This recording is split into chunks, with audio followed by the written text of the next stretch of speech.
તો hello everyone, welcome back to our YouTube channel.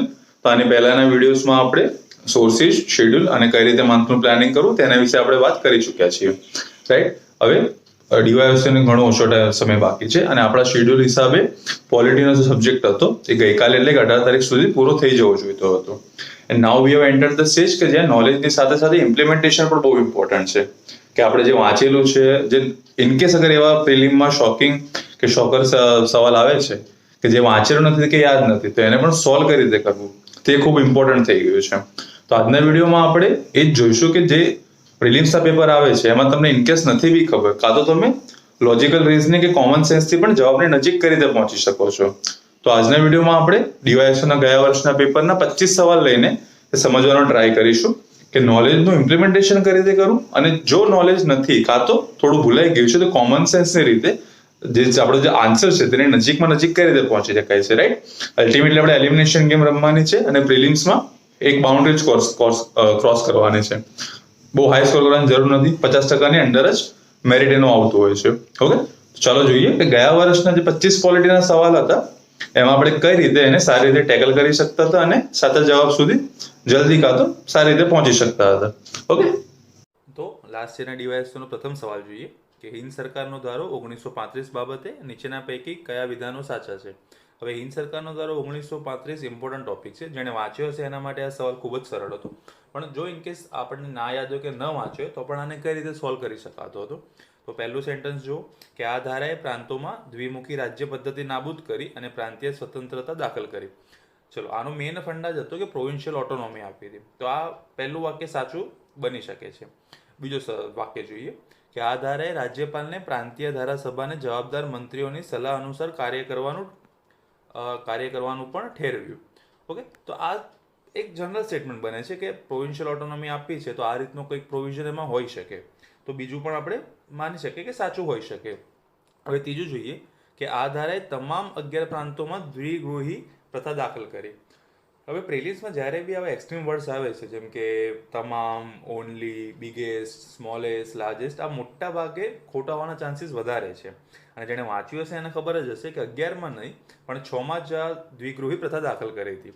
તો ત્રીજું અહીંથી ખોટું થાય છે, તો એ ઓપ્શન આપણે હટાવી દઈએ તો એ અને ડી હટી જાય છે, માત્ર બી અને સી ઓપ્શન બચે છે.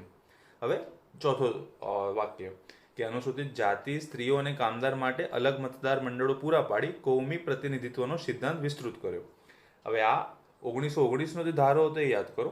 તેમાં કૌમી પ્રતિનિધિત્વને આગળ વધાર્યું હતું ને એને 1935માં વિસ્તૃત કરવામાં આવ્યું હતું. તો ચોથું સાચું છે. તો તમારો અહીંયા 3 સેન્ટેન્સ સાચા છે, 1, 2 અને 4, અને એવો ઓપ્શન એક જ છે, ઓપ્શન બી.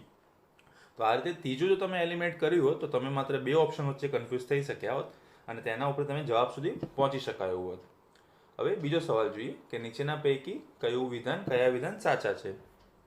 તો અનુચ્છેદ 19 હેઠળ મુક્તપણે ફરવાનો અને નિવાસ કરવાનો હક કોઈપણ અનુસૂચિત જાતિના હિતોના રક્ષણને આધીન હોય છે. હવે આપણે જાણીએ છીએ એને બેઝિક વસ્તુ જે એનસીઈઆરટીમાં પણ આપેલી છે કે ફંડામેન્ટલ રાઇટ્સ એબ્સોલ્યુટ નથી, સેક્રોસેન્ટ નથી, એના પર રિઝનેબલ રિસ્ટ્રિક્શન આપેલા છે. બરાબર, અલગ અલગ પ્રોવિઝન છે ને અલગ અલગની રીતે એમાં તમે રિસ્ટ્રિક્શન લગાવી શકો છો. અને આ બહુ જનરલ ટર્મ છે કે અનુસૂચિત જાતિના હિતોના રક્ષણને આધીન હોય છે. અનુચ્છેદ 19 તો રાઇટ ટુ ફ્રીડમ ઉપર જે રિઝનેબલ રિસ્ટ્રિક્શન છે એમાં હોઈ શકે છે. તો આ સાચું હોવાની શક્યતા વધારે છે. હવે બીજું વાક્ય જોઈએ કે જે સગીર તેના વંશને લીધે ભારતનો નાગરિક હોય અને તે અન્ય કોઈ દેશનો પણ નાગરિક હોય તો એ નાગરિકતાનો ત્યાગ ન કરે તો તે ભારતનો નાગરિક હોવાનું બંધ થશે. હવે આપણે બંધારણમાં જ આપેલું છે કે ઇન્ડિયા છે એ ડબલ સિટીઝનશીપને અલાઉ નથી કરતું. તો એના પરથી આ સેન્ટેન્સ છે કે બીજા કોઈ તમે દેશના નાગરિક હોવ તો તમારે ભારતની નાગરિક ન બની શકો, એટલે કે આ સેન્ટેન્સ પણ સાચું છે. તો આનો જવાબ આપણો હતો સી, કે એ અને બી બંને સાચા છે, રાઈટ. પછી ત્રીજો સવાલ જોઈએ કે અનુચ્છેદ 14 વર્ગ માટે કાયદાના પ્રાવધાનનો નિષેધ કરે છે. તે કાયદા દ્વારા વ્યક્તિઓ, વસ્તુઓ અને વ્યવહારોનું વાજબી વર્ગીકરણને પરવાનગી આપે છે.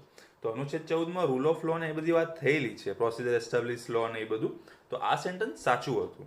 પછી અનુચ્છેદ 39 ને તે અનુચ્છેદ 14નો ભંગ કરે તો તે આધારે પડકારી શકાય નહીં. અનુચ્છેદ 19 એટલે ડીપીએસપીને રિલેટેડ હતું, અને જ્યાં પણ ડીપીએસપીનું ઇમ્પ્લિમેન્ટ થતું હતું ત્યાં અનુચ્છેદ 14નો ભંગ થાય તો પડકારી શકાતો નથી. આ પણ તમારે એનસીઆરટી બુક્સમાં સીધું સેન્ટેન્સ આપેલું જ હતું. એટલે જ મેં આપણા સોર્સિસમાં સજેસ્ટ કર્યા હતા કે એનસીઆરટીની અમુક બુક્સ વાંચવી જોઈએ, જેનાથી બેઝિક નોલેજ ક્લિયર થાય ને એનાથી આવા સવાલ ઘણા ઇઝીલી સોલ્વ થઈ શકે છે. રાઈટ, તો પહેલું ને બીજું સાચું છે અહીંયા. હવે ત્રીજું વાક્ય જુઓ કે સર્વોચ્ચ અદાલતે પ્રસ્થાપિત કર્યું છે કે જ્યાં અનુચ્છેદ 13C આવે ત્યાં અનુચ્છેદ 14 ખૂબ જ અસરકારક હશે. હવે આ વાક્ય તમને ખબર હોવું જોઈએ. જો તમે સારી રીતે પ્રિપરેશન કરી હશે અને જો ફરીથી બેઝિક બુક્સ વાંચી હશે તો એમાં લખેલું જ છે કે આવું કંઈ નથી. રાઈટ, તો પછી ત્રીજો ઓપ્શન ખોટો પડે છે. તો તમે ખાલી ત્રીજો જ્યાં હોય ત્યાં એલિમેન્ટ કરો તો C, B અને D ત્રણેય એલિમેન્ટ થઈ જાય છે. તો સીધા તમે આન્સરે પહોંચી જાઓ છો એ કે ફક્ત 1 અને 2. એટલે આવા સવાલોમાં તમને જો ખાલી ત્રીજું વાક્ય ખબર હોત કે આ ખોટું છે તો પણ તમે જવાબ સુધી પહોંચી શકત. પહેલું ને બીજું ન ખબર હોત તો પણ તમારો જવાબ અહીંયા સાચો પડત. એટલે પ્રિલિમ સોલ્વ કરતી વખતે આ બહુ ઇમ્પોર્ટન્ટ છે કે બધી વાર નોલેજ જ ઇમ્પોર્ટન્ટ નથી. તમારે ઓપ્શન જોવાના, તમારે વાક્યો જોવાના અને એલિમિનેશન ગેમ રમવાની હોય છે આમાં. બરાબર. હવે ચોથો સવાલ એ જ રીતે જોઈએ આપણે કે સુપ્રીમ કોર્ટે પ્રસ્થાપિત કર્યું છે કે ધાર્મિક સંપ્રદાયે 3 શરતો સંતોષવી પડશે. તો નીચેના પૈકી કઈ તે શરતો છે? ઓકે, તો તે વ્યક્તિઓનો એવો સમૂહ હોવો જોઈએ જે તેઓની આધ્યાત્મિક સુખાકારી માટે અનુકૂળ હોય તેવી માન્યતાઓનું તંત્ર ધરાવતું હોય. હવે એક આખો ધાર્મિક સંપ્રદાયની વાત ચાલી રહી છે તો ઓબ્વિયસલી કોઈ એક વ્યક્તિ તો ઊભો થઈને આવશે નહીં. બરાબર, એક સમૂહ તો હશે જ, અને તેના માટે આધ્યાત્મિક સુખાકારી માટે અનુકૂળ તેવી માન્યતાઓનું તંત્ર ધરાવતું હોવું જોઈએ. બહુ જ જનરલ વાક્ય છે, આમાં કંઈ ખોટું લાગતું જ નથી. બરાબર છે, કોઈ એબ્સર્ડ વર્ડ કે કંઈ એક્સ્ટ્રીમ વર્ડ બી નથી આમાં. હવે બીજું વાક્ય જોઈએ, તે વિશિષ્ટ નામે નિયુક્ત થયેલું હોવું જોઈએ. હવે આ કોઈ સંપ્રદાય છે તો એનું કોઈક નામ બી હશે, એમને તો કોઈ ચાલતું નહીં હોય. એટલે આ સેન્ટેન્સ બી જનરલ છે. અને ત્રીજું કે તે સંવર્ગત સંગઠન ધરાવતું હોવું જોઈએ. હવે આખો ધાર્મિક સંપ્રદાય છે તેની અમુક રિચ્યુઅલ્સ હશે, માન્યતાઓ હશે, તો એને સારી રીતે ચલાવવા માટે એક સંગઠન તો હોતું જ હશે એમાં. તો 3 સેન્ટેન્સ તમે જુઓ તો બહુ જનરલ સ્ટેટમેન્ટ છે, એમાં કંઈ બી એબ્સર્ડ સેન્ટેન્સ નથી, કોઈ બી એક્સ્ટ્રીમ વર્ડ નથી. તો 3 સાચા હોવાની શક્યતા વધારે છે. એટલે અહીંયા બેસ્ટ પોસિબલ આન્સર તમારો થતો હતો કે બધા સાચા છે, એટલે કે ડી આન્સર, અને એ જ ફાઇનલમાં પણ જવાબ પણ હતો એ. હવે 5મો સવાલ જોઈએ કે રાષ્ટ્રીય કટોકટી બાબતે નીચેના પૈકી કયું વિધાન સાચા છે? ઓકે, તો પ્રથમ સેન્ટેન્સ છે કે કટોકટીની ઘોષણા તેની તારીખની 1 મહિનાની અંદર સંસદના બંને ગૃહો દ્વારા મંજૂર થયેલી હોવી જોઈએ. હવે પહેલાં આમાં 2 મહિના હતા, પરંતુ અમેન્ડમેન્ટ કરીને આને 1 મહિના કરવામાં આવ્યું હતું. ઓકે, તો આ સેન્ટેન્સ એકદમ સાચું છે કે 1 મહિનાની અંદર બંને ગૃહો દ્વારા મંજૂર થયેલી હોવી જોઈએ. બીજું સેન્ટેન્સ જુઓ કે કટોકટી 6 મહિના માટે ચાલુ રહે છે અને સંસદની મંજૂરી સાથે દર 1 વર્ષે અનિશ્ચિત મુદ્દત માટે લંબાવી શકાય છે. અહીંયા હવે ધ્યાનથી જુઓ કે અનિશ્ચિત મુદ્દત માટે લંબાવી શકાય છે એ લખ્યું છે, પણ આગળ છે કે દર 1 વર્ષ માટે. 1 વર્ષ નથી, અહીંયા 6 મહિને તમારે પરમિશન લેવાની હોય છે, અને આ બી એક અમેન્ડમેન્ટ દ્વારા જ એન્ટર કરવામાં આવ્યું હતું. હવે તો બીજું વાક્ય ખોટું છે. હવે બીજું વાક્ય જો ખોટું તમે કરી શક્યા હો તો A, B ને C હટી જતા હતા, તમે D સીધા તમે આન્સર પર પહોંચી શકતા હતા. રાઈટ, એટલે અહીંયા પણ આગળની જેમ તમારે ખાલી એક જ વાક્ય પકડવાનું હતું કે બીજું વાક્ય, અને જેવું તમે બીજું ખોટું કરી દે તમે સીધો તમારો જવાબ આવી જાય. ત્રીજું વાક્ય વાંચવાની જરૂર પણ નથી અહીંયા. તો હવે ત્રીજું વાક્ય જોઈ લઈએ આપણે કે કટોકટીની ઘોષણાને અથવા તેના ચાલુ રહેવાની મંજૂરી આપતો દરેક ઠરાવ સંસદના કોઈ પણ ગૃહ દ્વારા સાદી બહુમતીથી પસાર હોવો. તો આ ખોટું, આમ પણ ખોટું છે ને આ વાંચવાની કેટલી જરૂર નથી કે તમને આવડતું હોય કે ના આવડતું, તમે સીધા જવાબ સુધી પહોંચી શકતા હતા. હવે નેક્સ્ટ જોઈએ 6થો ક્વેશ્ચન. તો 6થો ક્વેશ્ચન છે કે નાણાં વિધેયકોના કિસ્સામાં રાષ્ટ્રપતિ સ્થગિત કરવાનો નિષેધાધિકાર ધરાવતા નથી. આ સાચું છે. આ પાર્લામેન્ટના ચેપ્ટરમાં આપેલું છે, લક્ષ્મીકાંતમાં અને એનસીઆરટીમાં પણ આપેલું છે કે મની બિલ્સમાં રાષ્ટ્રપતિ પાસે આવો કોઈ પાવર નથી. એટલે પહેલું વાક્ય સાચું છે. ત્યારબાદ રાષ્ટ્રપતિ નાણાં વિધેયકને પોતાની અનુમતિ આપી શકે છે અથવા રોકી રાખી શકે છે. તો આ વાત સાચી છે કે એમણે નાણાં બિલને પાછું નથી મોકલી શકતા, કાં તો તેમને પરમિશન આપવી પડે કાં તો પોતાની પાસે મૂકી રાખવું પડે. એટલે એને ઉપર જ આપણે જોયું કે સ્થગિત નથી કરી શકતા. તો 1 અને 2 સાચા હોવાની શક્યતા વધારે છે. પછી ત્રીજું જોઈએ આપણે કે બંધારણીય સુધારા વિધેયકમાં રાષ્ટ્રપતિ પાસે નિષેધાધિકાર નથી. એટલે કે અગર બંધારણીય સુધારો બંને ગૃહો દ્વારા સ્પેશિયલ મેજોરિટીથી પાસ થયેલો છે, ત્યારબાદ રાષ્ટ્રપતિ માટે સાઇન કરવા માટે જાય છે, તો ત્યારે રાષ્ટ્રપતિ એને સાઇન આપવી જ પડે. તેમની પાસે બીજો કોઈ પાવર છે નહીં આમાં. તે આપણા લક્ષ્મીકાંતમાં લખેલું છે. તો બહુ બેઝિક સેન્ટેન્સ હતું, બેઠા સેન્ટેન્સ મૂકેલા છે. તો 1, 2 અને 3 સાચું છે. હવે ખાલી ચોથું જુઓ કે નાણાં વિધેયક સામે રાષ્ટ્રપતિ ફક્ત પોકેટ વીટો સત્તા વાપરી શકે છે, કારણ કે લોકસભામાં તેઓની પૂર્વ અનુમતિથી રજૂ કરવામાં આવે છે. તેથી તેઓ સંપૂર્ણ નિષેધાકાર એટલે કે એબ્સોલ્યુટ વીટોનો ઉપયોગ કરી શકતા નથી. આ વસ્તુ સાચું છે કે તેમની પૂર્વ અનુમતિથી રજૂ કરવામાં આવે છે, પણ આવો કોઈ વીટો પાવર એમની પાસે નથી. આ સેન્ટેન્સ થોડું ચેન્જ કરેલું છે, આમ અંદર અંદર બદલેલું છે. બરાબર. તો ચોથું એક સેન્ટેન્સ હતું એ જ અહીંયા ખોટું હતું. અને અગેન અગર તમને ચોથું સેન્ટેન્સ ખાલી ખબર હોત તો એલિમિનેટ થઈને સીધો તમારો આન્સર આવતો હતો 1, 2 અને 3. રાઈટ. તો 3 સવાલ, 6 માંથી 3 જ સવાલ એવા હતા અત્યાર સુધી કે જેમાં તમે ખાલી એક જ વાક્યને ખોટું કરી શક્યા હોય, કાં તો એક જ વાક્યને ખબર હોય તો સીધો તમારો જવાબ આવતો હતો. રાઈટ. તો એટલે જ મેં કીધું હતું કે બેઝિક બુક્સ વાંચો, અને એમાંથી અગર જો આવી બેઝિક નોલેજ તમે ગ્રાસ્પ કરીને આને હટાવી દીધી હોત તો તમારો આન્સર આરામથી આવી જતો હતો. બધા સેન્ટેન્સ આવડવા હોવા જરૂરી નથી પ્રિલિમ્સમાં. હવે 7મો સવાલ, ભારત સરકારના વટહુકમ બાબતે નીચેના પૈકી કયા વિધાન સાચા છે? અગેન આપણે વાંચીએ. જો સંસદ વટહુકમ ઉપર કોઈ જ કાર્યવાહી હાથ ન ધરે તો તે સંસદના ફરીથી મળવાના 1 મહિનો સમાપ્ત થયેથી કાર્યાન્વિત થતો બંધ થાય છે. હવે પ્રિલિમમાં બીજી એક વસ્તુ છે કે જ્યારે બી એ લોકો કોઈ ન્યુમેરિકલ્સ આપતા હોય છે, આંકડા આપતા હોય છે, બધા કેસીસમાં નહીં પણ ઘણા ખરા કેસીસમાં ખોટા હોવાના ચાન્સ વધારે છે. કેમ કે એને ચેન્જ કરવું બહુ સરળ છે ને, કે અહીંયા જે બી કોઈ બી ડેટ નાખી શકાય, કોઈ બી સમયની મર્યાદા નાખી શકાય, બરાબર, આને તમને કન્ફ્યુઝ કરવા માટે.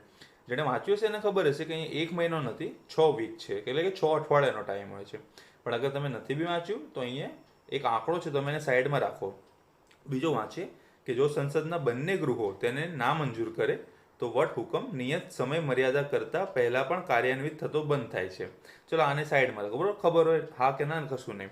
હવે ત્રીજું જુઓ કે રાષ્ટ્રપતિ પાસે વટહુકમને તેની સમાપ્તિ પહેલાં પાછો ખેંચી લેવાનો અધિકાર નથી. કેમ નથી? રાષ્ટ્રપતિ સરકાર દ્વારા વટહુકમ બહાર પાડે છે તો રાષ્ટ્રપતિને પાછો કેમ ના ખેંચી શકે?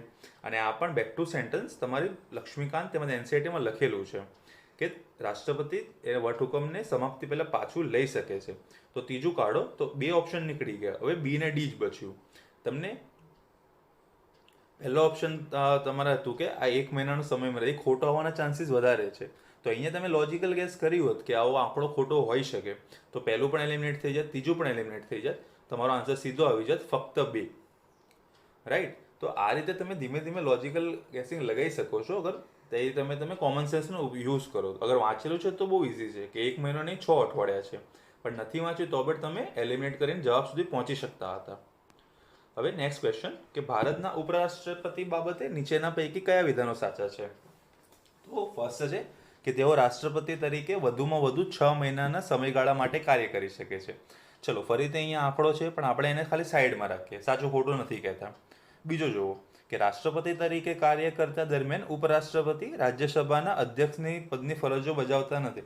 એકદમ સાચું છે, જનરલ સ્ટેટમેન્ટ છે કે તમે રાષ્ટ્રપતિના પદે સિલેક્ટ થઈ ગયા છો એકવાર, તમે રાજ્યસભાના ચેરમેન તરીકે કાર્ય ન કરી શકો. રાઈટ. આમાં કંઈ એબસર્ડ કે એવું કંઈ છે નહીં. તો બીજું સાચું છે. હવે ત્રીજું કે બંધારણે ભારતના ઉપરાષ્ટ્રપતિ માટેના ભથ્થા નિશ્ચિત કર્યા નથી. હવે આ વસ્તુ તમે વાંચેલી હોવી જોઈએ. આ લક્ષ્મીકાંતમાં આપેલી જ છે કે જ્યારે બી ભારતનો ઉપરાષ્ટ્રપતિ હોય એ રાજ્યસભાના ચેરમેન પણ હોય તો એમના જે પણ ભથ્થા હોય તેમને રાજ્યસભાના ચેરમેન તરીકે મળતા હોય છે. ઉપરાષ્ટ્રપતિ તરીકે તેમના માટે બંધારણમાં કોઈ જોગવાઈ નથી કે તેમને કેટલા ભથ્થા આપવા. રાઈટ. તો ત્રીજું સાચું ઠરે છે અહીંયા. તો ત્રીજું સાચું છે, બીજું સાચું છે, અને આ કેસમાં પહેલું પણ સાચું હતું. અને આ બહુ જનરલ નોલેજનો પ્રશ્ન હતો. આમાં તમારે કોઈ લોજિક્સ કે એ ના લાગતું હોય તો પણ આવો રાષ્ટ્રપતિ અને ઉપરાષ્ટ્રપતિનો ટોપિક તમને ખ્યાલ હોવો જોઈએ. રાઈટ. તો એવું નથી કે દરેક વાર આંકડા ખોટા હશે, એ તમારે સમજવું પડશે કે કયા સવાલમાં એ આંકડાવાળી ટેકનિક લાગી શકે છે, કઈ ટ્રિક્સ ક્યાં લાગી શકે છે અને એ ટ્રિક્સ ક્યાં નથી લગાવવાની. તો એ ખાસ તમારે સમજવું પડશે. ઓકે. હવે નેક્સ્ટ ક્વેશ્ચન જોઈએ કે 9મો ક્વેશ્ચન આવ્યા હવે કે નીચેના પૈકી કયા વિધાનો સાચા છે? તો અહીંયા 42માં અને 44માં બંધારણીય સુધારાની વાત કરી છે. બંને ખૂબ ઇમ્પોર્ટન્ટ છે. આપણે આગળ બી નેશનલ ઇમરજન્સીમાં બી મેં વાત કરી હતી કે અમેન્ડમેન્ટથી થયા હતા, આ અમેન્ડમેન્ટ થ્રુ જ એમાં ફેરફાર થયા હતા. ઓકે, તો પહેલું વાક્ય શું છે કે 42માં અને 44માં બંધારણ સુધારા અધિનિયમે મંત્રીમંડળ દ્વારા સહાય અને સલાહ રાષ્ટ્રપતિ માટે બંધનકર્તા બનાવી છે. તો આ સાચું છે, રાઈટ. આ એમાં પ્રોવિઝન લખેલું જ છે. હવે આમાં કોઈ લોજિકલ ગેસિંગ ના હોઈ શકે, તમારે આ વાંચેલું હોવું જોઈએ. પછી બીજો વાક્ય છે કે એક વખત સર્વોચ્ચ અદાલતે પ્રસ્થાપિત કર્યું હતું કે લોકસભાના વિસર્જન થયા પછી પણ મંત્રીમંડળનો હોદ્દો પૂર્ણ થતો નથી. આ પણ એકદમ સાચું છે. હવે ત્રીજો વાક્ય જોઈએ કે અનુચ્છેદ 74 વૈકલ્પિક છે, તેથી રાષ્ટ્રપતિ મંત્રીમંડળની સહાય અને સલાહ વગર કારોબારી સત્તાઓ વાપરી શકે છે. હવે આ સેન્ટેન્સ જો આપણામાં લખેલું છે કે ડોક્ટ્રિન ઓફ ચેક્સ એન્ડ બેલેન્સીસ. રાષ્ટ્રપતિ પાસે એવી કોઈ સત્તા નથી કે પોતાની રીતે બધું જ કરી શકે. એ મંત્રીમંડળની સહાય અને સલાહ સાથે જ કામ કરે છે. એટલે તમે આ પર્ટિક્યુલર, હવે અહીંયા ત્રીજું ખોટું જ છે તો તમે એને કાઢો તો બી, સી, ડી ફરીથી જતા રહે, તમે સીધા તમારા આન્સર પર આવી ગયા.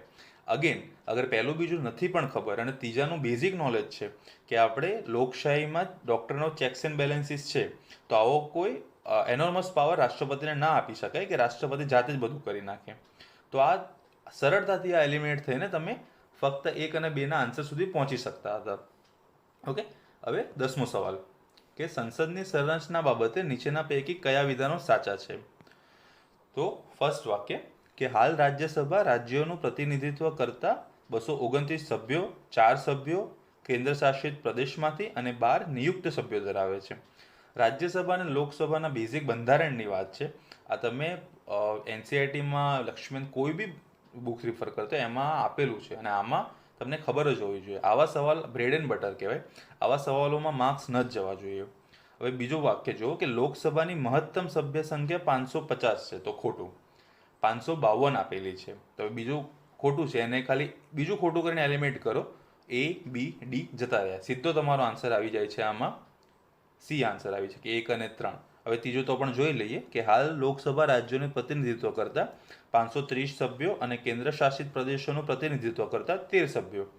સાચું છે, કેમ કે 2 એંગ્લો ઇન્ડિયન નોમિનેટ થતા હોય છે, પણ અમે રિસેન્ટ ફરીથી એક અમેન્ડમેન્ટ આવ્યો છે જેના દ્વારા આ વખતે કોઈ એંગ્લો ઇન્ડિયનને રાષ્ટ્રપતિ દ્વારા અંદર નોમિનેટ નથી કરવામાં આવે. હવે કયો અમેન્ડમેન્ટ છે એ હું તમારા પર જોઉં છું, તમે સર્ચ કરીને નીચે કોમેન્ટ બોક્સમાં લખી દેજો. ઓકે, તો અગેન આ એક એવો સવાલ હતો કે જેમાં તમારે ખાલી એક જ વાક્યને ખોટું નાખવાનું હતું ને એ જ ખોટું નાખતા એલિમિનેટ થઈને સીધા તમે જવાબે પહોંચતા હતા. ઓકે, તો આવા સવાલો બહુ ઇઝી હોય છે, તમે ખાલી કોમન સેન્સથી આને સોલ્વ કરી શકો છો. હવે 11મો સવાલ જોઈએ કે સંસદ દ્વારા લોક પ્રતિનિધિત્વ અધિનિયમમાં મૂકવામાં આવેલી વધારાની ગેરલાયકાતો બાબતે નીચેના પૈકી કયા વિધાન સાચા છે? તો હવે રિપ્રેઝન્ટેશન ઓફ પીપલ્સ એક્ટ 1951ની વાત કરવામાં આવે છે. એટલે આ સવાલ એક સ્પેસિફિક સવાલ છે, તમને આપી જ દીધું છે કે 1951નો અધિનિયમ આની અંદર શું છે, કેમ કે આ જે ગેરલાયકાતો છે જે કોન્સ્ટિટ્યુશનમાં પણ આપેલી છે. પણ અગર બંધારણ અને આખું પૂછ્યું હોત તો કદાચ બંધારણને બંને આપણે કન્સિડર કરે, પણ સ્પેસિફિક પૂછ્યું છે કે 1951, તો આપણે એના આધારે જ જોઈએ. પહેલું વાક્ય છે કે સંસદ સભ્ય ગેરલાયક ઠરશે જો તેઓ સરકારી સેવાઓમાંથી ભ્રષ્ટાચાર અથવા રાજ્ય તરફે કૃતજ્ઞતા માટે બરતરફ કરાયા હોય. જનરલ સ્ટેટમેન્ટ છે, આમાં કંઈ ખોટું નથી લાગતું. કોઈ સંસદ સભ્ય હોય કે જે ભ્રષ્ટાચાર કરતો હોય કાં તો રાજ્ય તરફ કૃતજ્ઞ હોય અને બરતરફ કરાવવામાં આવે તો પછી એને એ ગેરલાયકાત હોય જ શકે ને. આમાં કંઈ બહુ વિચારવા જેવું નહોતું, બેઠું સેન્ટેન્સ સાચું જ લાગે છે. બીજું વાક્ય જોઈએ કે જો સંસદ સભ્ય સામાજિક ગુનાઓના ઉપદેશ અને આચરણ માટે સજા પામે તો આ પણ સાચું લાગે છે. કોઈ પણ સાંસદ સભ્ય હોય એ કોઈ સોશિયલ પીસ અને હાર્મનીને ડિસ્ટર્બ કરતા હોય, એવું કંઈ ઉપદેશ આપતા હોય, એવું કંઈ આચરણ આપતા હોય, તેવા માણસને આપણે લીડર તરીકે જોઈશું ને, કાં તો એવાને વોટિંગ માટે બી ના ઊભું રખાય. તો આ પણ સાચું જ લાગે છે. તો 1 અને 2 તો જનરલ સ્ટેટમેન્ટ છે, તમે કહી શકો કે સાચા છે. ને આવા 2 ઓપ્શન છે, એ અને બીમાં 1 અને 2 આપેલું છે. હવે ત્રીજું છે કે જો વ્યક્તિની નિવારક અટકાયત કાયદા હેઠળ અટકાયત કરવામાં આવી હોય. હવે અહીંયા છે ને કોઈ પણ લોજિકલ ગેસિંગ કે ટ્રિક્સ લગાવવાની જરૂર નથી. આ પ્રકારના જે સવાલો છે એ તમને જો આવડતા હોય તો અટેમ્પ્ટ કરવાના, ન આવડતા હોય તો છોડી દેવાના, કેમ કે આપણે અહીંયા નેગેટિવ માર્કિંગમાં થતી હોય છે. તમે તો બી કોમન સેન્સથી A અને B સુધી આવી શકો છો. હવે ત્રીજા પર અટક્યું છે તો ત્રીજું ખોટું છે, પણ જો તમને ખબર હોય કે ત્રીજું ખોટું છે તો જ આ અટેમ્પ કરો, અને જો ન ખબર હોય તો ડ્રોપ કરવું વધારે સારું છે, કેમ કે આમાં હાઈ રિસ્ક છે, રાઈટ. કેમ કે આમાં બીજી કોઈ રિસ્ક કે ટર્મ્સ લાગી નથી રહી, તો અંધાધૂન અટેમ્પ કરવું એના કરતાં આવા સવાલો ડ્રોપ કરવા વધારે સારું છે. But again representation of people act 1951 બહુ ઇમ્પોર્ટન્ટ ટોપિક છે, વર્ષોથી ચાલતો આવતો ટોપિક છે, તો આ તમે વાંચેલો હોવો જ જોઈએ. તો હવે નેક્સ્ટ ક્વેશ્ચન જોઈએ. રાજ્યસભાના ઉપાધ્યક્ષ બાબતે નીચેના પૈકી કયા વિધાનો સાચા છે? ચલો વાંચીએ કે જો ઉપરાષ્ટ્રપતિ ગૃહની અધ્યક્ષતા કરી રહ્યા હોય તો ઉપાધ્યક્ષ અન્ય સામાન્ય સભ્યની જેમ રહેશે.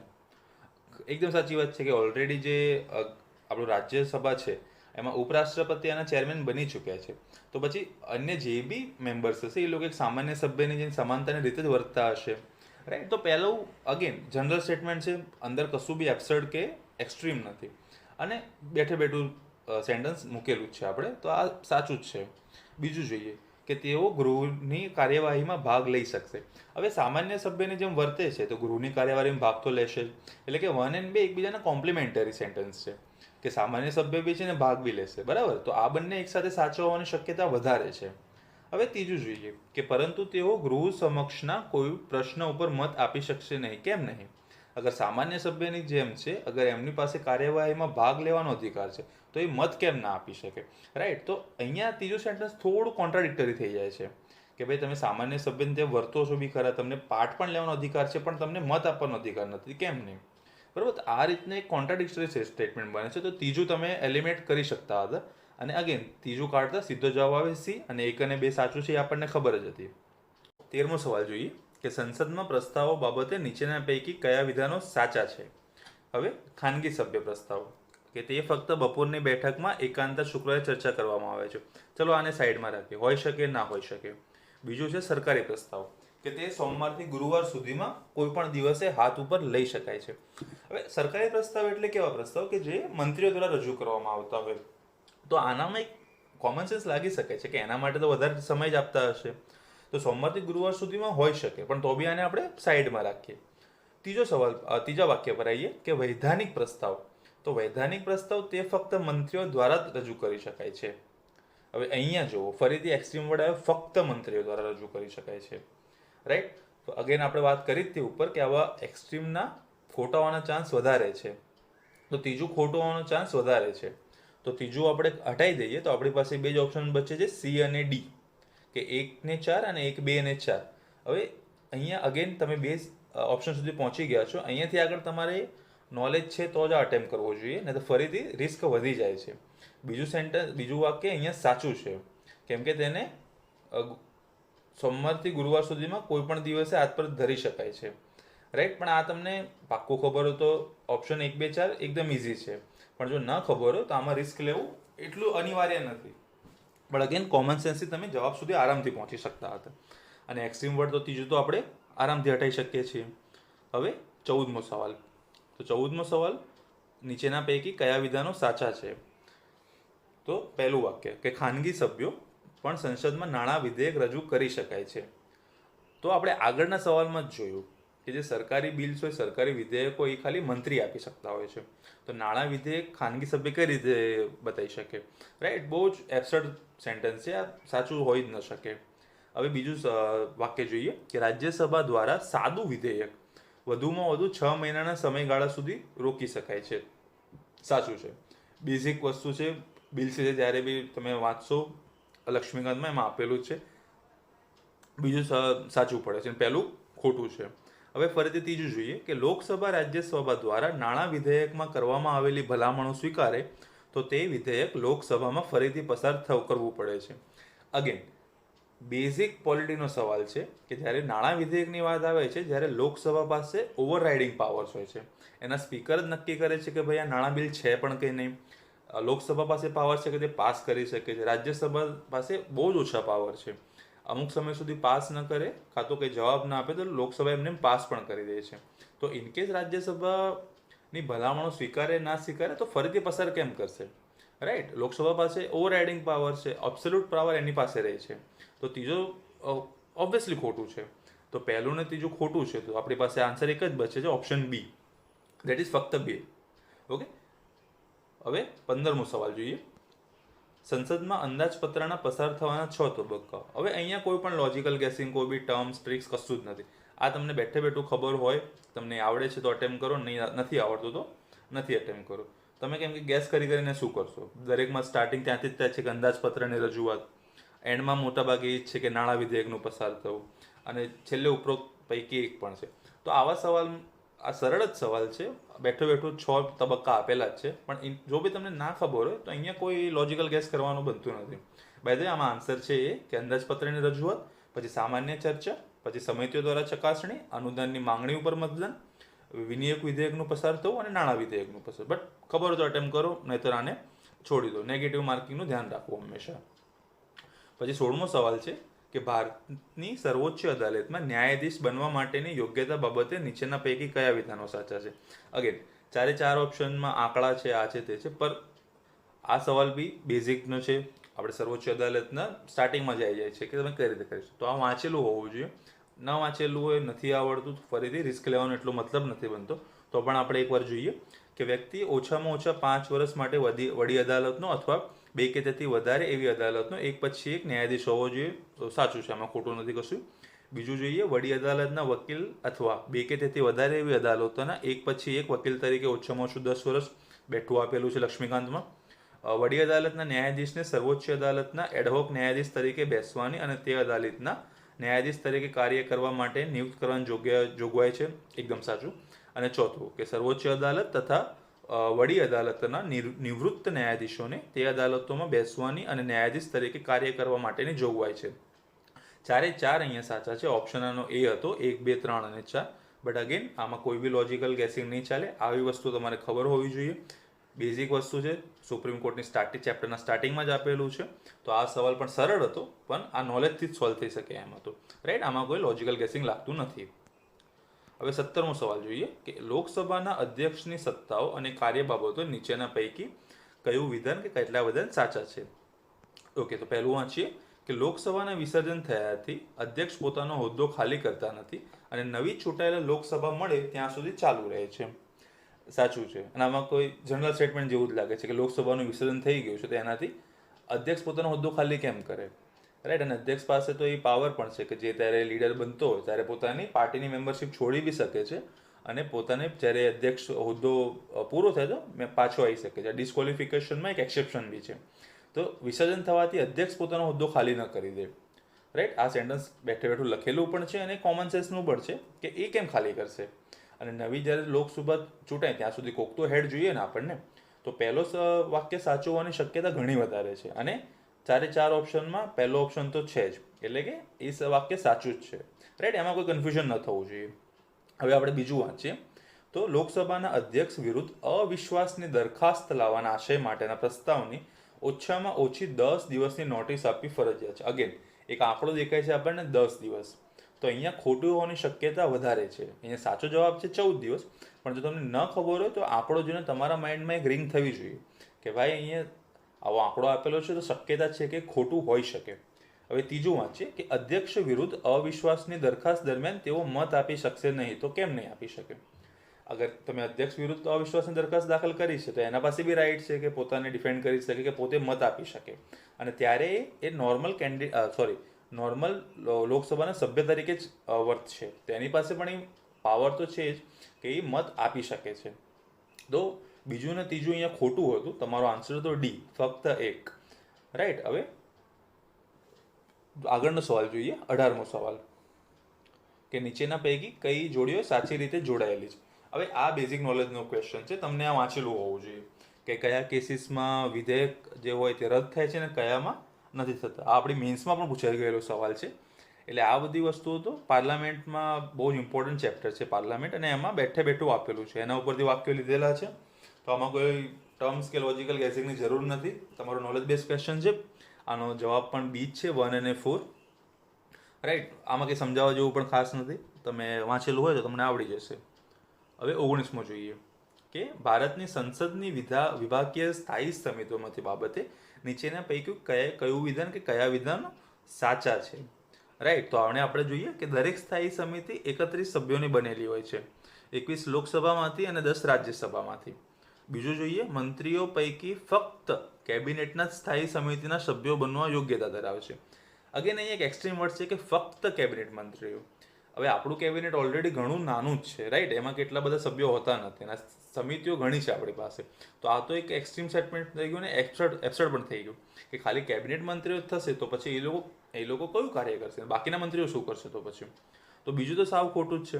તો બીજું તમે કાઢી નાખો, તમારી પાસે બે ઓપ્શન બચે છે, બી અને સી. હવે આમાં તમારે ખાલી પહેલું જોવાનું છે કે પહેલું સાચું છે કે નહીં. હવે એમાં છે કે દરેક સ્થાયી સમિતિ 31 સભ્યોની બનેલી છે. તો 21 લોકસભા 10 રાજ્યસભા, આ સાચું છે, લખેલું છે, તમને ખબર હોવી જોઈએ. હવે છેલ્લું જો કે 24 સમિતિઓમાંથી 14 લોકસભામાંથી 10 રાજ્યસભામાંથી. તો આ સેન્ટેન્સ ખોટું છે, રાઈટ? હવે અહીંયા અગેન પહેલા અને ત્રીજા બંનેમાં આંકડા આપેલા છે, પણ એક આંકડો સાચો છે પહેલા વાક્યની વાત કરીએ તો. એટલે જ હું કહું છું કે લોજિકલ ગેસિંગ અને ટ્રિક્સ એન્ડ લાગી શકે, પણ તમારે બહુ સ્પેસિફિકલી સવાલો સિલેક્ટ કરવા પડશે કે શેમાં લાગે, શેમાં નથી લાગતા. અગર નોલેજથી જે સોલ્વ થતા હોય અને જે બેઝિક ટર્મ્સ હોય કે બેઝિક વાક્ય હોય એમાં લગાવવાની જરૂર નથી, બેઠા તમને યાદ હોવા જોઈએ. અને એના માટેની સોર્સિસ અમે અમારા આગળના વિડીયોમાં આપેલા જ છે કે આ બધા સેન્ટેન્સ તમે કયા સોર્સિસમાંથી આવેલા છે અને તેમાં તમે સારી રીતે એને ટેકલ કરી શકો છો. હવે 20મું જોઈએ કે મુખ્યમંત્રીની સત્તાઓ અને કાર્યો બાબતે નીચેના પૈકી કયા વિધાન સાચા છે. ઓકે, તો વાંચીએ, ચલો વાંધો નહીં. કે મુખ્યમંત્રી જે તે ઝોનલ કાઉન્સિલના નાયબ અધ્યક્ષ તરીકે ક્રમ આધારે 2 વર્ષના સમયગાળા માટે કાર્ય કરે. હવે ફરીથી એક આંકડો આવ્યો છે કે 2 વર્ષના સમયગાળા, તો અહીંયા ખોટા હોવાના ચાન્સીસ વધી જાય છે, બરોબર? તો આને રાખીએ સાઈડમાં. હવે બી કે તેઓ કોઈ પણ સમયે કેન્દ્રની વિધાન પરિષદનો ભંગ કરવા માટેની ભલામણ કરી શકે છે. આ અગેન નવું એક્સ્ટ્રીમ સ્ટેટમેન્ટ ના થઈ ગયું કે તમે મુખ્યમંત્રીને એટલો પાવર આપી દો કે વિધાન પરિષદનો ભંગ કરવા માટેની ભલામણ કરી શકે, રાઈટ? એની પાસે એ પાવર છે કે એ અમુક મિનિસ્ટ્રી કાં તો વિધાનસભાને ડિઝોલ્વ કરવા માટે ભલામણ કરી શકે, પણ આવું કંઈ ભંગ કરવા માટેની ભલામણ નથી કરતું. જ્યારે પણ ભંગ કરવાની વાત આવે તો સેન્ટર અને સ્ટેટના જે પરિષદો હોય કાં તો વિધાનસભા જે કહીએ છીએ આપણે, એ લોકો ડિસિઝન લેતા હોય છે, રાઈટ? અને પહેલું બી વાંચો, એમાં આંકડો છે ઓરિજિનલમાં 6 મહિના હોય છે, પણ અગેન આંકડો છે તો તમે લોજિકલ ગેસ કરી શકતા હતા કે આંકડો છે તો કદાચ ખોટું હશે. અને બીજું સ્ટેટમેન્ટ થોડું એક્સ્ટ્રીમ અને એબ્સર્ડ લાગે છે. તો આનો જવાબ હતો ડી, કે એ અને બી બંનેમાંથી કોઈ પણ સાચા નથી. હવે 21મું જોઈએ કે ટ્રિબ્યુનલો બાબતે નીચેના પૈકી કયા વિધાનો સાચા છે. તો ટ્રિબ્યુનલની સ્થાપના માટેની જોગવાઈ કરવા ફક્ત સંસદ જ અધિકૃત છે. અગેન એક્સ્ટ્રીમ વર્ડ છે ફક્ત સંસદ. અને જેને વાંચેલું છે એને ખબર જ હશે કે 323A 323B બંનેની અંદર ટ્રિબ્યુનલોનું ગઠન થતું હોય છે. 323Bમાં જે સરકાર છે કે સ્ટેટ ગવર્મેન્ટ છે એમની પાસે પણ પાવર છે, રાજ્ય સરકાર પાસે પાવર છે. તો આ સ્ટેટમેન્ટમાં એક્સ્ટ્રીમ વર્ડ બી છે, તો લોજિકલ ગેસિંગ બી થઈ શકતું હતું કે પહેલું ખોટું હશે. અગેન પહેલું ખોટું છે, ઓપ્શન કાઢો, સીધા જવાબે તમે આવશો બી, અને બી જ સાચો જવાબ હતો. તો બી આપણે એકવાર ઓપ્શન જોઈ લઈએ કે રાજ્ય સરકારના કર્મચારીઓની ભરતી અને તમામ સેવા લગતી બાબતોના સંબંધે રાજ્ય વહીવટ ટ્રાબ્યુનલો મૂળ ન્યાય ક્ષેત્ર ઓરિજિનલ જ્યુડિશક્શન ભોગવે છે. સાચું છે, જનરલ છે, બહુ કંઈ કન્ફ્યુઝ થવાની વસ્તુ નથી. અને ત્રીજું જોઈએ કે બંધારણ અનુસાર કેન્દ્ર માટે ફક્ત એક અને દરેક રાજ્ય અથવા 2 કે તેથી વધુ રાજ્યો માટે એક ટ્રિબ્યુનલની સ્થાપના કરી શકાશે. ઠીક છે, આ સેન્ટેન્સ તમને ખબર હોય તો વેલ એન્ડ ગુડ, પણ ન ખબર હોય તો બી તમારો જવાબ તો આવી જ ગયો છે બી, 2 અને 3. ત્રીજું પણ સાચું જ છે, પણ તમે પહેલું જ એલિમિનેટ કરશો ત્યાં જ તમે સીધા જવાબે આવી જશો. હવે 22મું જોઈએ કે ગ્રામ ન્યાયાલય અધિનિયમ 2008ની ગ્રામ ન્યાયાલયો બાબતે નીચેના પૈકી કયા વિધાનો સાચા છે. ચલો સોલ્વ કરવાનો ટ્રાય કરીએ કે ગ્રામ ન્યાયાલયના પ્રિસાઇડિંગ ઓફિસરની નિમણૂક રાજ્ય સરકાર વડી અદાલત સાથે પરામર્શમાં રહીને કરશે. ચલો આને સાઈડમાં રાખીએ, હોઈ શકે ના હોઈ શકે. દરેક પંચાયત માટે મધ્યવર્તી સ્તરે ગ્રામ ન્યાયાલયોની સ્થાપના કરવામાં આવશે. ચલો અગેન હોઈ શકે ના હોઈ શકે, બરાબર? હવે ત્રીજું વાંચો કે ગ્રામ ન્યાયાલયો ફક્ત દીવાની અદાલતની સત્તા ધરાવશે. કેમ? આપણે ન્યાયાલય અધિનિયમ 2008 બનાવ્યો છે, એ લોકોને સત્તા આપે છે કે એ લોકો કેસ રિઝોલ્વ કરી શકે. તો એમને ઓબ્વિયસલી છે કે ખાલી દીવાનીની સત્તા તો આપશે નહીં, ક્રિમિનલ જ્યુડિશક્શન બી એની અંડર આવશે. અને ફક્ત અગેન એક એક્સ્ટ્રીમ વર્ડ છે. ત્રીજું ખોટા હોવાના ચાન્સીસ વધારે છે. જેવું જ ત્રીજું એલિમેન્ટ કરશો સીધો આન્સર આવશે સી, ફક્ત 1 અને 2, રાઈટ? એટલે જ મેં પહેલાં કીધું કે 1 અને 2 સાઈડમાં રાખી, હોઈ શકે ન હોઈ શકે, કે કેમ કે ત્રીજું બહુ જ ઓબ્વિયસ છે કે આ ખોટું છે અને એને એલિમેન્ટ કરતાં સીધા આપણે જવાબે આવી જઈએ છીએ, રાઈટ? તો પ્રિલિમ્સ આ રીતની જ ગેમ છે, તમારે એલિમિનેશન ગેમ રમવી પડશે. તમે એવું વિચાર્યું કે બધું વાંચીને યાદ રાખીશ, ત્રણેય નોલેજ બેઝ સોલ્વ કરીશ ના, તો એ થવાનું નથી. રાઈટ, આટલી બુક્સ છે, આટલા સોર્સિસ છે, કેટલું યાદ રાખશો? બધો રટ્ટો મારો તો પોસિબલ નથી. તો આ રીતે લોજિકલ ગેસિંગ તમારે કોમન સેન્સનો ઉપયોગ કરીને સોલ્વ કરવા જ પડશે. હવે 23મું જુઓ કે 73મા બંધારણીય સુધારા અધિનિયમમાંથી બાકાત રાખવામાં આવેલા વિસ્તારો બાબતે નીચેના પૈકી કયા વિધાનો સાચા છે? તો હવે આ સવાલ થઈ ગયો આપણા ડિસેન્ટ્રલાઇઝેશનનો. રાઈટ, 73મો અને 74મો બંધારણીય સુધારાનો બહુ જ ઇમ્પોર્ટન્ટ છે. લક્ષ્મીકાંતમાં સેપરેટ ચેપ્ટર્સ જ આપેલા છે. તો આ તો તમને ખબર જ હોવી જોઈએ. એના નીચે એક લિસ્ટ પણ આપી છે કે ક્યાં ક્યાં લાગુ નથી પડતી. અને એના માટે એક એક્ટ આવ્યો હતો, પેસા એક્ટ. તો એની અંદર જે અનુસૂચિત જાતિઓ, જનજાતિઓ, ટ્રાઇબલ એરિયાસ આપણે કહીએ છીએ, એમાં આને એક્સટેન્ડ કરવામાં આવ્યો હતો. તો આમાં તમારું નોલેજ બેઝ ક્વેશ્ચન છે. આમાં તમે કોઈ ગેસવર્ક નહીં કરી શકો. રાઈટ, તમે ABCD આંખ બંધ કરીને આવશો એવું નહીં થાય આમાં. તો તમને 4 ઓપ્શન ખબર હોવા જોઈએ. 4 ખબર છે તો જ એને સોલ્વ કરો, બાકી આને પણ ડ્રોપ કરી દો. મારા મતે આવા સવાલો ખબર જ હોવી જોઈએ.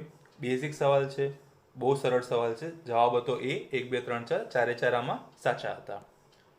હવે 24મો સવાલ, કેન્દ્ર શાસિત વિસ્તારો બાબતે નીચેના પૈકી કયા વિધાનો સાચા છે? ચલો, પહેલું વાંચીએ કે બ્રિટિશ શાસન દરમિયાન 1874માં કેટલાક વિસ્તારો અનુસૂચિત જિલ્લાઓ તરીકે રચવામાં આવ્યા હતા. ચલો, હોઈ શકે ના હોઈ શકે, આપણે એને સાઈડમાં રાખીએ, બરાબર, આપણને નથી ખબર. ધારો કે બીજું વાંચીએ કે અનુસૂચિત જિલ્લાઓ ત્યારબાદ ચીફ કમિશનર પ્રોવિન્સીસ તરીકે જાણીતા થયા. ચલો, આને પણ સાઈડમાં રાખીએ, નથી ખબર અત્યારે. 7મા બંધારણીય સુધારા અધિનિયમ અને રાજ્ય પુનર્ગઠન અધિનિયમ અન્વયે 1956માં ભાગ C અને ભાગ D કેન્દ્ર શાસિત પ્રદેશો તરીકે બદલવામાં આવે. હવે અહીંયા 7મો બંધારણીય સુધારો છે એ આપણા આપેલું જ છે કે 7th કોન્સ્ટિટ્યુશન એક્ટ હતો 1956નો. એમાં લેંગ્વેજ બેઝના ક્રાઇટેરિયા ઉપર આપણે અમુક વિભાગો પાડ્યા હતા અને એમાં ભાગ C અને ભાગ D તરીકે હતું. તો આનું હોવાની શક્યતા થોડી વધારે છે. તો આપણે એને એક સાઈડમાં રાખીએ. હવે ચોથું વાંચીએ કે વર્ષ 1996માં દિલ્હીને ખાસ દરજ્જો પૂરો કરવામાં આવ્યો. રાઈટ, હવે અહીંયા NCT એક્ટ ઓફ 1991 કોને નહીં ખબર હોય? બધાએ આ વાંચેલું હશે કે 1991માં તે વસ્તુ થઈ હતી, 1996માં નહીં. રાઈટ, તો ચોથું સેન્ટેન્સ સાવ ખોટું છે. હવે તમે ચોથું કાઢો તો ફરીથી તમારી પાસે બે જ ઓપ્શન બચશે, માત્ર C અને D. હવે ત્રીજાના ખરું હોવાના શક્યતા ઘણી વધારે છે. રાઈટ, અને જેણે આ આખી વાંચેલી હશે, જે બી ક્રોનોલોજી, તેને ખબર જ હશે કે 1, 2, 3 સાચું છે. પણ તમે નથી વાંચ્યું, નથી ખબર, તો બી તમે ચોથું એલિમેન્ટ કરીને C અને D સુધી તો પહોંચી શકતા હતા. એટલે કે 50% શક્યતા બનતી હતી તમારી કે તમે બંનેમાંથી કોઈ એક સાચું કરીને આવી શકો છો. રાઈટ, તો બની શકે કે લોજિકલ ગેસિંગથી દર વખતે જવાબ ના આવે, પણ તમે નજીકમાં નજીક તો પહોંચી જ શકો. અને ત્યારબાદ તમારા નોલેજનો ઉપયોગ કરીને, કોમન સેન્સનો ઉપયોગ કરીને તમે ફાઇનલ આન્સર સુધી પહોંચી શકો છો. હવે લાસ્ટ સવાલ જોઈએ પોલિટીનો, કે નીચેના પૈકી કયા વિધાનો સાચા છે? તો રાષ્ટ્રીય માનવ અધિકાર આયોગના અધ્યક્ષ અને તેની સભ્યોની નિમણૂક રાષ્ટ્રપતિ દ્વારા 4 સભ્યોની સમિતિની ભલામણો ઉપર થાય છે. અગેન એક રિંગ થવી જોઈએ કે અહીંયા આંકડો છે 4 સભ્યોની સમિતિ. રાઈટ, તો આને જ સાઈડમાં રાખો કે રાષ્ટ્રીય, પછી બીજું જોઈએ, રાષ્ટ્રીય માનવ અધિકાર આયોગના અધ્યક્ષ અને સભ્યો હોદ્દો 3 વર્ષના સમય માટે અથવા 65 વર્ષની ઉંમર થાય ત્યાં સુધી ધારણ. અગેન આંકડો છે, એને સાઈડમાં રાખીએ 2 મિનિટ માટે. હવે ત્રીજું વાંચીએ કે રાજ્યપાલ જે રાજ્ય મુખ્ય માહિતી કમિશનર અથવા કોઈ પણ માહિતી કમિશનરને દૂર કરી શકે છે. જનરલ ટર્મ છે, કોઈની પાસે તો પાવર હશે જ દૂર કરવાની. રાઈટ, તો જે નેશનલ લેવલ ઉપર કામ કરે છે ઇન્ફોર્મેશન કમિશન, એનું પાવર પ્રેસિડેન્ટ પાસે હોય છે. તો કોમન સેન્સની વસ્તુ છે કે સ્ટેટ લેવલ ઉપર રાજ્યપાલ પાસે હશે. તો ત્રીજું સાચું હોવાની શક્યતા છે. અને ઓપ્શન પણ જુઓ, 3, 3, 3, 3 ચારેયમાં છે, એટલે કે ત્રીજું સાચું છે. રાઈટ, હવે અહીંયા જો તો આ કોન્સ્ટિટ્યુશનલ બોડીઝનો જે છે, સ્ટેચ્યુટરી બોડીઝના જે ચેપ્ટર્સ આપેલા છે એમાંથી બેઠો પૂછાય છે. અને એ બહુ સ્ટાર્ટિંગમાં જ આ વસ્તુ આપેલી છે કે 4 સભ્યો નહીં, 6 સભ્યો છે અહીંયા. રાઈટ, તેનાથી પહેલું ખોટું પડે છે. અને બીજું જોઈએ તો 3 વર્ષ સાચું છે, પણ 65 નહીં, 70 વર્ષની ઉંમર સુધીનું હતું. રાઈટ, તો પહેલું ને બીજું ખોટું છે અને ત્રીજું સાચું છે. તો આન્સર છે D, ફક્ત 3. પણ અગેન અહીંયા તમને પહેલું ને બીજું ખબર હોવી વધારે ઇમ્પોર્ટન્ટ હતી. અને બંનેમાં એક આંકડા પણ હતા, તો તમે લોજિકલ ગેસિંગથી એને એલિમેન્ટ કરી શકતા હતા. રાઈટ, તો જો આપણે 25 સવાલ જોયા, એમાંથી નહીં તો 15 થી 17 સવાલ એવા હતા કે જે લોજિકલ ગેસિંગ ને લોજિકલ રિઝનિંગ, આપણે જે ટ્રિક્સ કહીએ છીએ એનાથી સોલ્વ થઈ શકતા હતા. હા, દરેકમાં ટ્રિક કદાચ સાચી નહીં પડે, પણ તમે એક મોટા ભાગનો ચંક આમાંથી કરી શકો છો. અને ultimately prelims is a game of margins. Right, આપણે ખાલી એક બોર્ડર ક્રોસ કરવાની હોય છે. આપણે 200માંથી કંઈ 30, 40, 50 એવા તો કંઈ સ્કોર નથી કરવાના હોતા, 50% નીચે જ સ્કોર કરવાના હોય છે. તો તમે આ લોજિકલ ગેસિંગ છે ને એમાં બી આવા જે સબ્જેક્ટ છે પોલિટી, ઇકોનોમી, એમાં બને એટલે મેક્સિમમ જો માર્ક્સ કવર કરી શકે આ રીતે તો તમારે ચાન્સીસ વધી જાય છે, રાઈટ. અને માનું છું કે પોસ્ટમોર્ટમ ફેઝ એટલે કે બધું થઈ ગયા પછી આ ટ્રીક સમજાવી અને બોલવી ઘણી ઇઝી છે, પણ તમારે આ શીખવી જ પડશે કે આનું ઇમ્પ્લિમેન્ટેશન તમે કેટલી સારી રીતે કરી શકો, કેમ કે એના ઉપર જ તમારી પ્રિલિમ્સની સફળતા નિર્ભર કરશે, રાઈટ. અને આ વસ્તુ કોઈ વિડીયો સાંભળવાથી કે ખાલી હું બોલીને જતો રહું એનાથી નહીં આવડે, આને પ્રેક્ટિસ કરવી પડશે. તો પીવાય ક્વિઝમાં પ્રેક્ટિસ કરો અને એમાં મેક્સિમમ પ્રેક્ટિસ કરવાનો ટ્રાય કરો કે તમે ઇમ્પ્લિમેન્ટેશન ટ્રિક્સનું ત્યાં કરી શકો. યાદ રાખો કે આ ટોપિક, આ જે પેપર છે એ જનરલ સ્ટડીઝ એટલે કે સામાન્ય સ્ટડીઝનું પેપર છે. આમાં તમારે પીએચડી કરવાની જરૂર નથી કે દરેક સબ્જેક્ટ બહુ સારો વાંચીને ગયા કે ગોખીને ગયા, એવું નથી, બરાબર છે. અને આ બધા જ આપણે 25 સવાલ પોલિટીના જે જોયા એ તમે અમારી ચેનલ ઉપર, આ જ યુટ્યુબ ચેનલ ઉપર અમે જે સોર્સિસનો વિડીયો મૂકેલો છે એમાં તમે જોઈ શકો છો કે મોસ્ટલી એમાંથી જ સવાલો છે, રાઈટ. તો do refer two that. Okay, so this is all from my side. Thank you very much. Do like, share and subscribe જો તમને લાગતું હોય કે અમારું અમે સારી રીતે શીખવાડીએ છીએ.